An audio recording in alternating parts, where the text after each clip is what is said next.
Yun, so good morning mga kalapatids.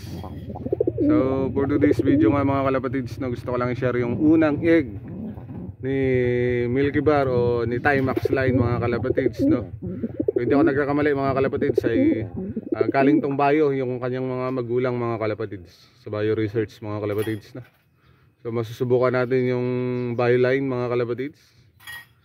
So ging cross natin dito sa ating ibon na si Cage 50. So wala siyang bloodline mga kalapatids dahil kwento ko lang ulit sa hindi pa nakakala mga kalapatids, ang ibon na to mga kalapatids ay nabili ko sa matanda. So kung bakit Cage 50, ang pinangalan ko sa kanya at pinangalan ko sa ating page at sa aking lock, dahil nabili ko siya ng 50 mga kalapatids, pero bawal siyang bilhin ng 50 mga kalapatids kung hindi mo bibilihin yung kanyang cage mga kalapatids. Kaya so naging total na price siya mga kalapatids ay 500, dahil yung cage niya mga kalapatids sa binta ng matanda ay 450, tapos sa kanya ay 50 mga kalapatids. So naisip ni Idol Yannick Mora mga kalapatids, siya yung nagpangalan sa inyo, kuya bakit di mo nalang gawing Cage 50? Kaya yun mga kalapatids, yun yung history ng aking pangalan at kanyang pangalan mga kalapatids.